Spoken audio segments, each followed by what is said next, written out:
Well, hey, Andrew, thanks so much for coming. It's great to meet you in person, and thanks for being here. It's great to be here. So, tell me about Fanduel. Tell me about your strategy for 2024. What are the big plans? Well, it starts here. This week is the biggest week of our business, obviously. 120 million people-ish watching a football game. For sure, all of those people are going to be our customers, and a whole bunch of more people that have the opportunity to become our customers. So starting off strong starts with a great NFL playoffs and a really fun Super Bowl. Absolutely, absolutely. So you actually have one of those larger marketing budgets. I believe it's over $1 billion. Tell us about the challenges and opportunity of managing marketing on that scale.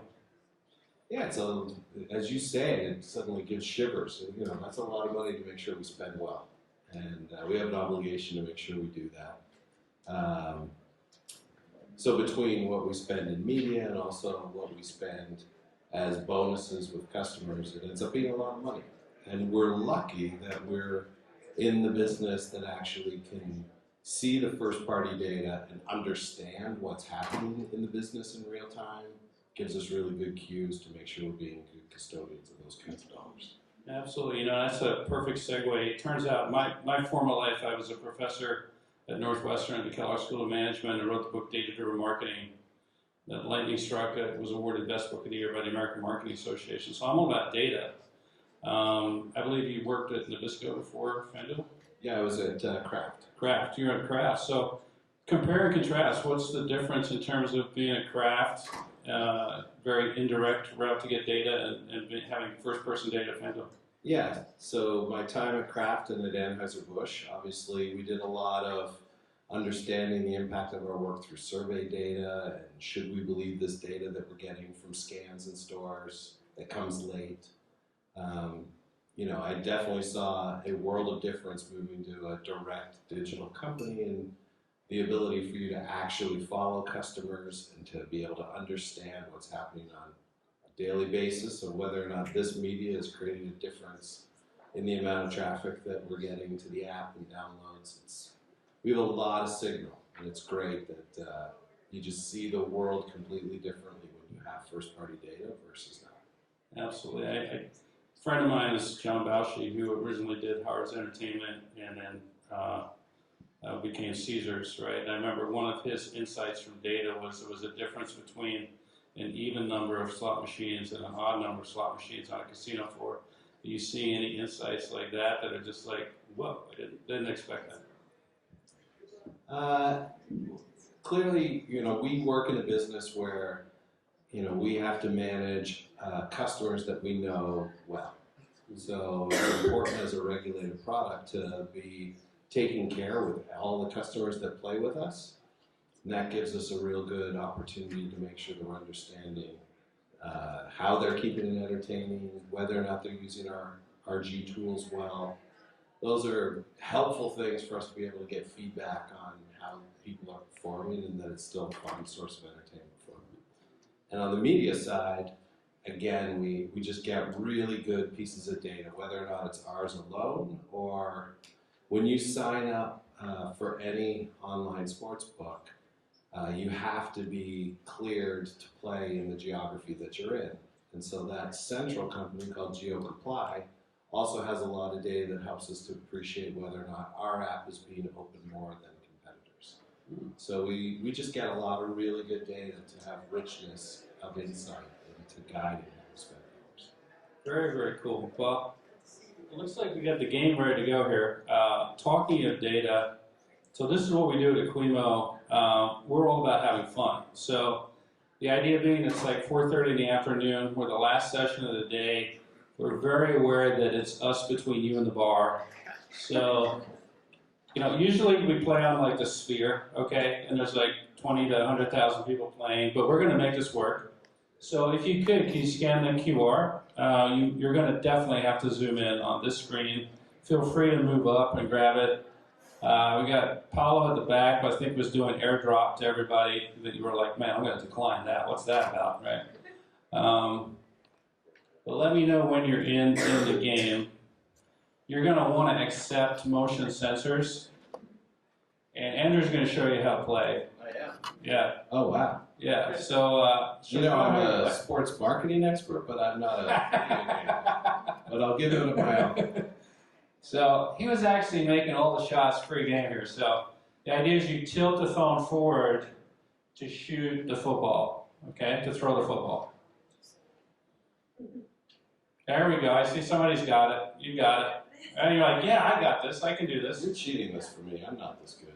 Yeah. Thank you in the back, whoever.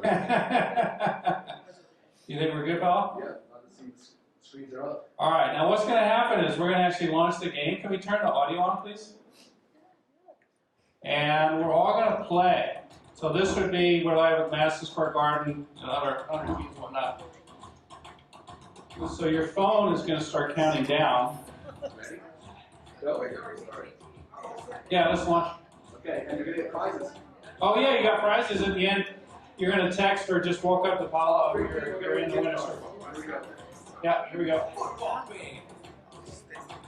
So all your phones should be counting down, even though it's kind of a iffy network connection in here. And whoever wins gets a seat at the Super Bowl next time. Wonderful. We're thinking like a $50 gift card. Here we go. It's live. Let's go. Let's go time. It's go time. Come on, Andrew. You gotta get on board, dude. All right.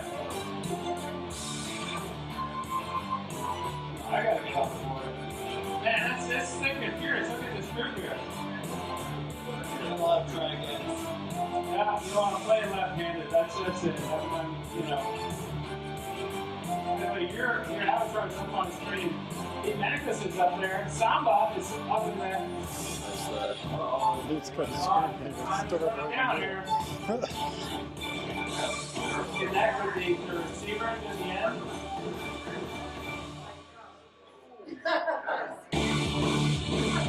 All right, 1 second left. Who's going to take it? The results are in. Fanduel 14-10. Where's Fanduel 14? That was me. No, I wasn't. All right, yo! Shout out there. And then what about Samba 12?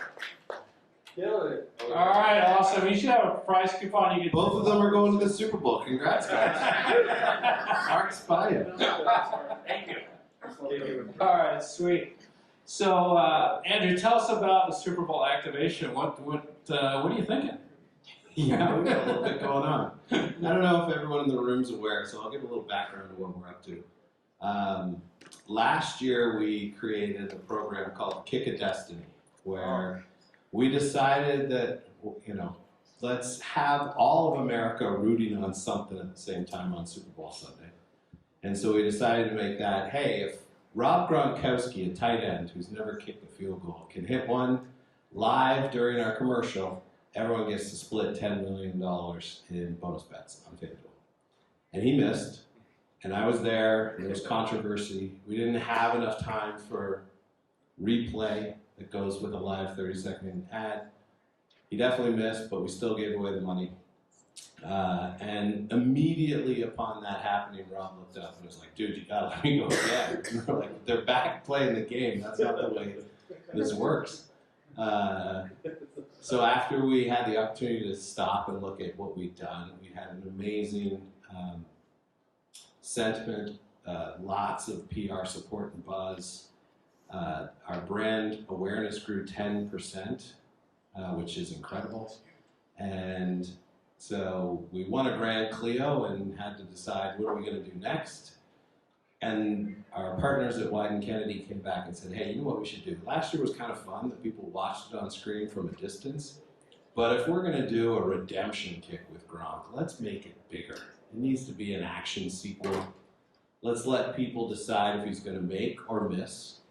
So we've now got close to 2 million people that have predicted whether or not he's going to make or miss. And if you get it right, then you share in the bonus of 10 million bucks. And of course, we had to add action heroes into the mix. So John Cena is in the campaign. We've made it seem like he was the one that was going to get to play in our Super Bowl ad this year. That was a bit of meta fun. And he's acting as the arch nemesis of Rob's. And we also had Carl Weathers in the campaign. Carl was his coach and trainer. And of course, last Friday we got the news that unfortunately Carl Weathers had passed away the night before his sleep.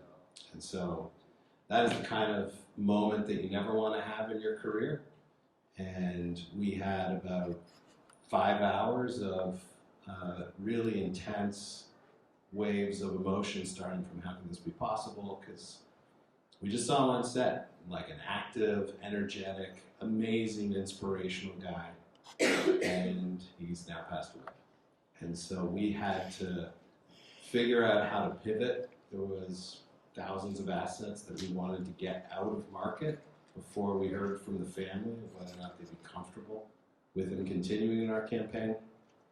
They were very encouraging and said, please let him continue to be in this campaign, is what we want. We still had to change some of the plans that we had.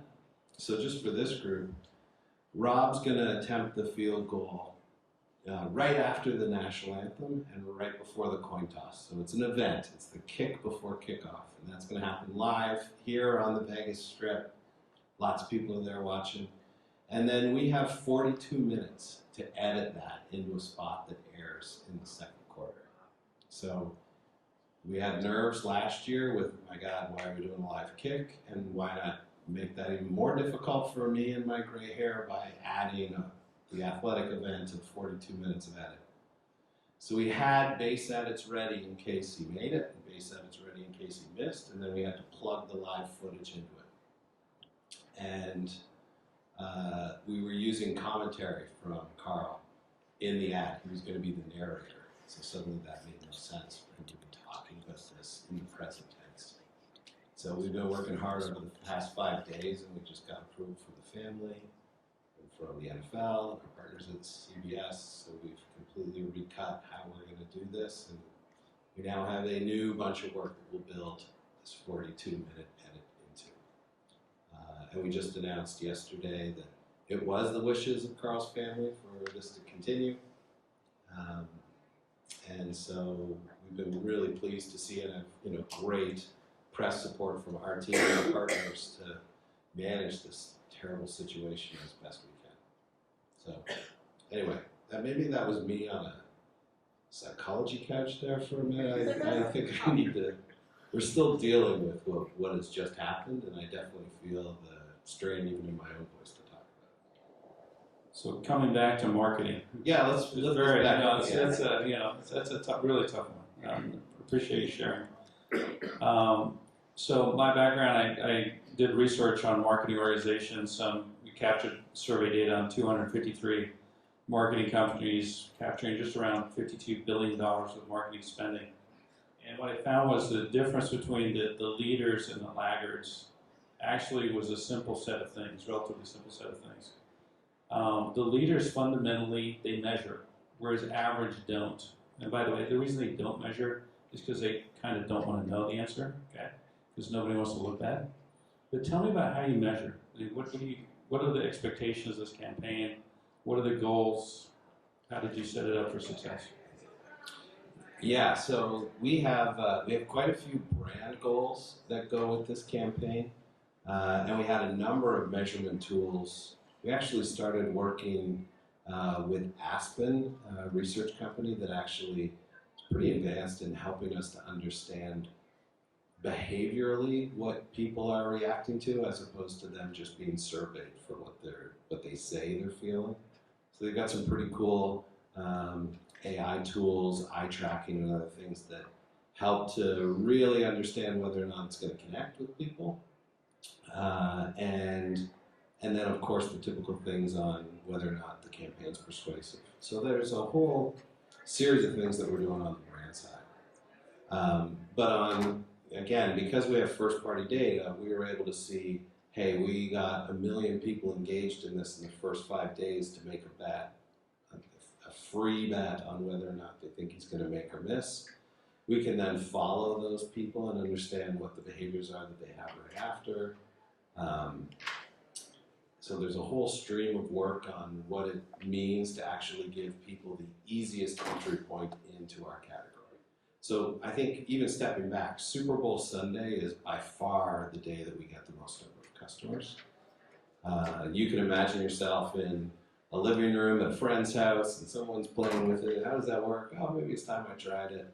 And so we've got a bunch of things to try to make trial as easy as possible that day. And clearly, hey, this whole thing's going on with Rob. It's free to pick, make, or miss. It's the easiest thing to start. It's like a coin toss.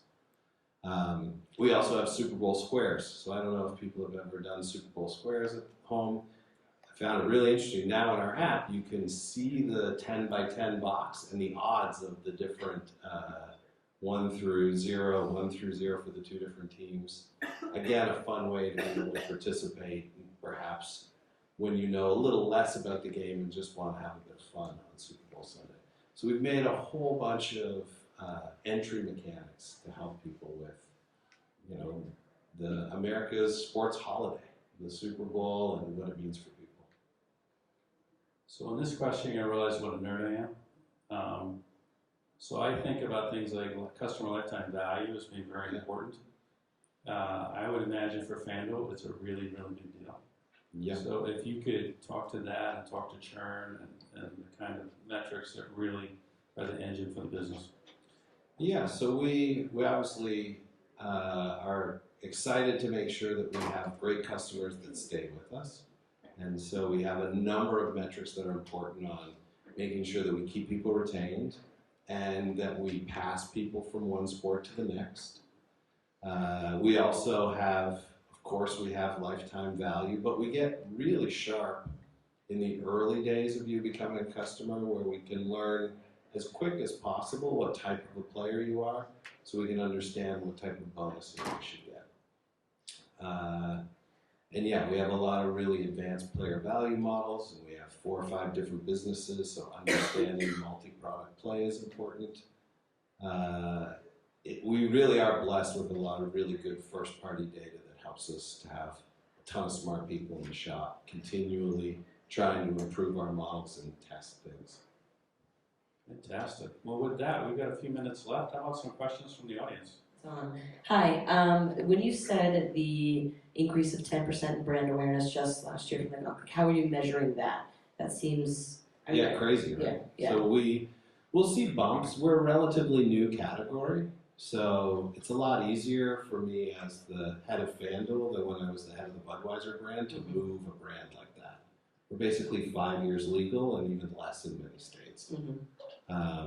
So that was going from, I think it was like 42% of Americans knew who Fanduel was to after the Gronk work it went over 50. So it was a pretty remarkable lift that came just in the period of time that we were running that. And it was also, instead of us just advertising in the states where we were active, we got to a critical mass where we're now live in 21, where it made financial sense for us to be advertising nationally. So that helped too. Got it, makes sense. What would you say, looking into the crystal ball, you know, say 2 to 3 years from now for the whole sort of, you know, your category? What do you envision with the upcoming changes? Wow, that's a big question. I do think one of the most important things we need to do in this category is to manage the category health well and to be seen as good stewards of this category developing in the right way. So there are a lot of things that we're doing as, to be clear, before Fanduel came into the world, there was a lot of sports betting happening in America. And what we've been able to do is obviously make it more available for people. And with that comes a responsibility of making sure that we also make it safer, as safe as we can help to make the category. So a lot of work on what we can do to make sure that people are using the responsible gaming tools that we have. So you can, when you sign up, it's the best time to set these tools up. Things like, I only want to deposit this much per month, or I don't want to bet more than this much on any particular game.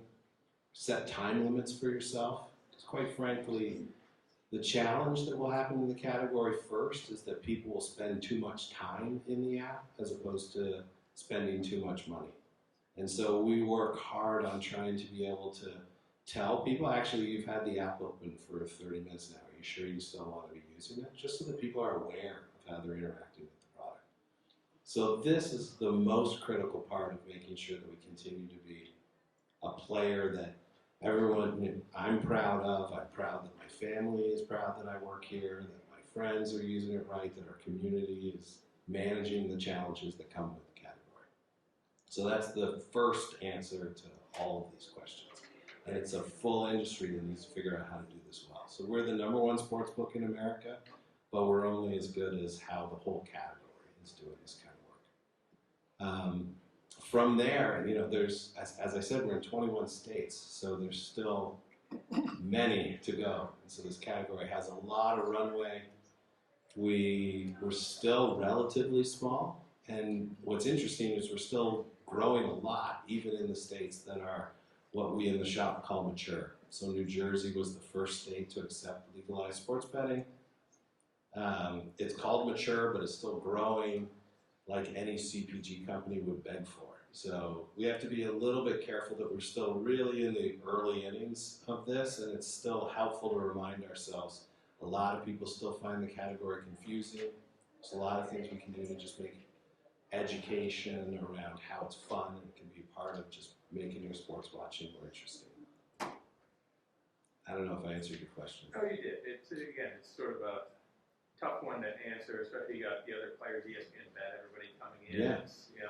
And I do think there'll be more consolidation in the industry too. So it's not easy to participate with bigger players. Like Wynn just announced that they're rolling back a few more states.